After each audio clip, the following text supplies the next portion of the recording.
Shalom Aleihim Bisem Yeshua Hamasiah. Salam sejahtera di dalam nama Tuhan Yesus Kristus. Assalamualaikum warahmatullahi wabarakatuh. Saya Pendeta Henry Tandianta BBS mau membalas WA dari Pak Muhajir di Kota Batang, Semarang, Jawa Tengah. Saya rubah judulnya ya Pak Muhajir ya. Judulnya begini: 0% peluang Kristen akui nabi lain. Ya, 0% peluang Kristen itu mengakui nabi lain, Pak. Ya, 0%, Pak. Kan Bapak nanya itu kemungkinan kalau orang Kristen itu mungkin enggak ya, Pak, mengakui nabi dari keyakinan lain. Jawabannya 0% peluangnya, Pak. Tapi sebaliknya, kalau keyakinan lain mengakui Yesus Tuhan, Yesus Allah, peluangnya berapa, Pak? 100%. Kok bisa, Pak? Nanti ada penjelasannya. Pak Muhajir, Efesus 4 ayat 11 sampai 15. Efesus 4 ayat 11 sampai 15, bahwa Yesuslah yang memilih nabi, rasul, pemberita Injil, gembala dan pengajar.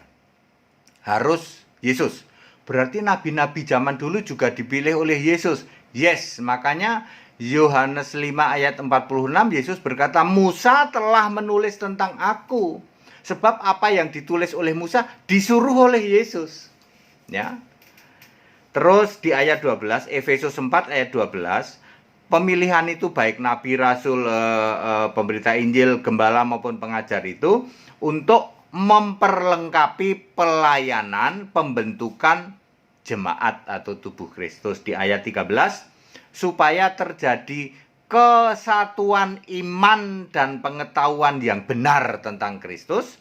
Di ayat 14, tidak lagi diombang-ambingkan pengajaran yang tidak benar, kemudian permainan yang palsu, ya toh, kelicikan, penyesatan, ya. Di ayat 15 fokusnya itu adalah segala hal tentang Kristus. Oke, Pak? Semua nabi harus dipilih oleh Yesus sampai hari ini. Yes. Jadi hari ini masih bisa Yesus memilih nabi. Yes. Tujuannya untuk memperlengkapi pelayanan pembentukan jemaat, kemudian kesatuan iman dan pengetahuan yang benar tentang Kristus. Efesus 4 ayat 13. Kemudian supaya tidak diombang-ambingkan lagi oleh pengajaran-pengajaran yang macam-macam itu, ya, permainan yang palsu dari pikiran orang-orang, kemudian kelicikan, penyesatan, ya. Di ayat 15 fokusnya adalah segala hal pada Kristus. Nah, sekarang introspeksi diri, Pak. Bapak kan nanya, mungkin nggak orang Kristen mengakui kenabian kami? Nah, sekarang Bapak cek saja, apakah kenabian Bapak itu di tempat Bapak dipilih Yesus apa enggak? Enggak, Pak, ya, bener kan? Ya, enggak, ya. Terus untuk memperlengkapi pelayanan pembentukan jemaat Kristen apa enggak? Enggak, Pak. Oke. Terus nanti untuk supaya tidak diombang-ambingkan pengajaran penyesatan, semua fokusnya Yesus. Gitu apa enggak? Enggak, Pak. Nah, makanya peluangnya 0% Kristen akui nabi lain. Peluangnya 0%, Pak. Standarnya ini, Pak. Efesus 4 ayat 11. Tolong di cross check aja. Ya, kalau mengklaim, Pak, kami nabi kami begini begitu, itu kan klaim Bapak. Tapi Alkitab menulis syarat nabi mutlak harus dipilih Yesus. Mutlak itu, Pak. Wah, berarti clear ya, Pak. 0% peluang Kristen mengakui nabi lain. Ya, nabi lain di luar Kristen maksudnya. Lalu tadi, Pak, yang pernyataan pengen tahu, Pak, kalau peluang keyakinan lain mengakui Yesus Allah, Yesus Tuhan, berapa persen, Pak? 100%.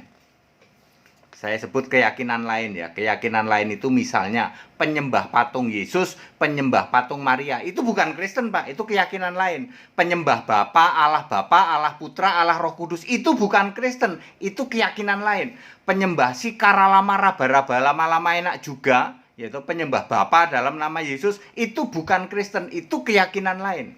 Penyembah Bapa dalam nama Yesus, Bapa, Anak, Roh Kudus, Bapa, Putra, Roh Kudus, ya, itu bukan Kristen, itu keyakinan lain. Termasuk di luar itu juga masih banyak, mungkin termasuk Bapak juga, yaitu Pak Muhajir juga, yaitu keyakinan Pak Muhajir juga. Peluang untuk mengakui Yesus Allah, peluang untuk mengakui Yesus Tuhan 100%, Pak.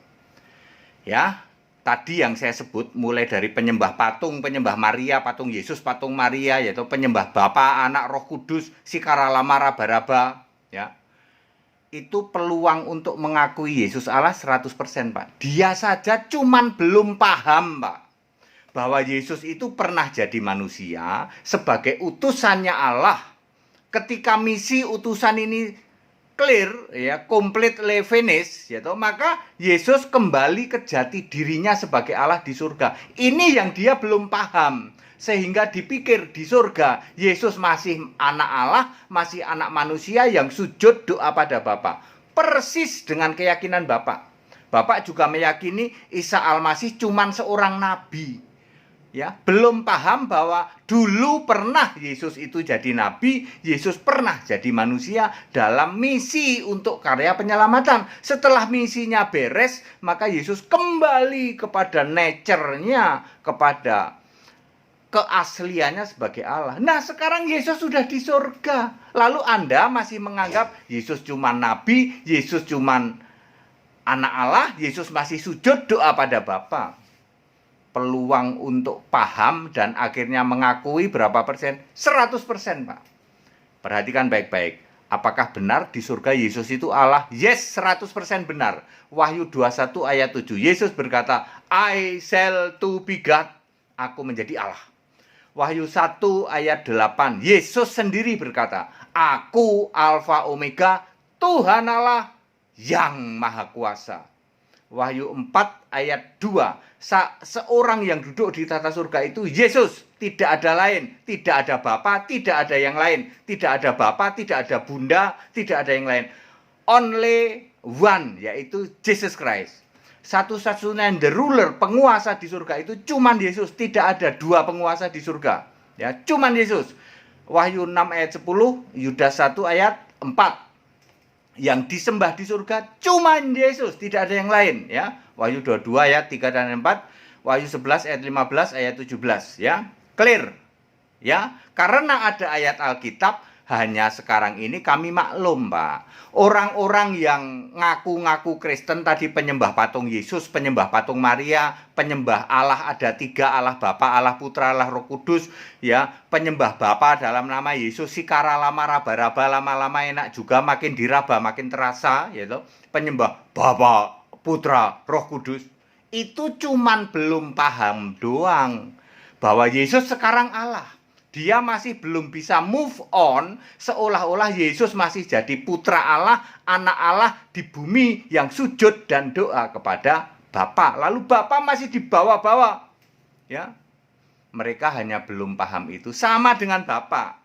Bapa juga, Isa Al-Masih itu cuma nabi. Tapi perhatikan, Pak.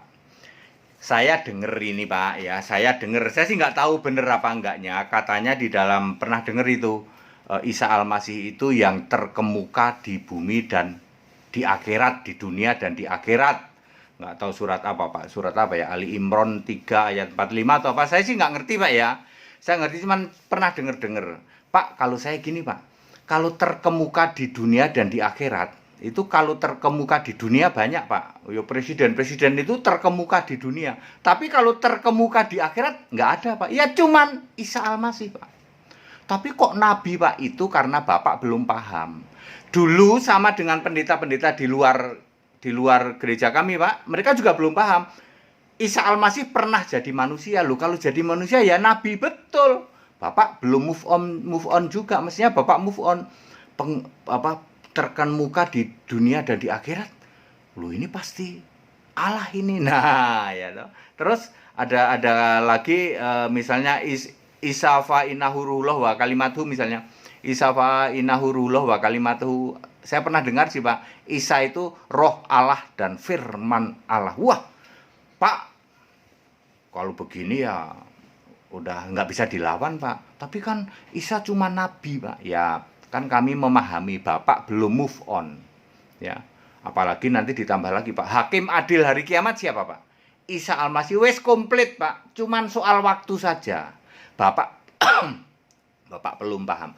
Nanti kalau Bapak sudah paham, peluang Bapak untuk mengakui Yesus Allah, Yesus adalah Tuhan, Satu-satunya disembah di surga, peluangnya 100%, Pak. Masalahnya mau atau tidak, move on mau apa tidak. Tapi Bapak sekarang sudah dengar, oh bahwa Isa Al-Masih terkemuka di dunia dan di akhirat. Isa Al-Masih itu Isa fa innahu ruhullah wa kalimatuhu ya. Kemudian juga ada juga Isa hakim adil hari kiamat ya. Demikian pula orang-orang yang ngaku Kristen, para penyembah patung Yesus, patung Maria, ya, penyembah Bapa Anak Roh Kudus nanti juga akan sadar peluang untuk mengakui Yesus Allah, Yesus Tuhan 100%. Tetapi kalau peluang Kristen mengakui nabi lain 0%. Kita Indonesia, kita Pancasila, Bapak boleh nanya, tapi ya siap-siap Pak ya. Kalau nanya sama saya, jawabannya mak jelek. Ya, mak jelek pasti, oh iya Pak, kami itu nanya soal peluang orang Kristen mengakui kenabian lah kok malah kebalik Pak ya, malah ketahuan bahwa peluang kami untuk mengakui Yesus Allah itu 100%. Betul.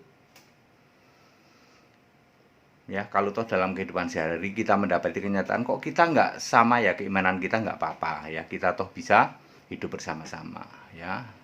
Saling toleransi, saling menghargai, kita Indonesia, kita Pancasila.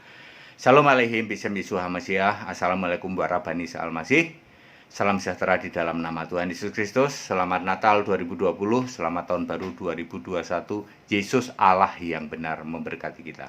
Tetap bersama saya, Pendeta Hendrik Tandianta BPS. Haleluya, amin.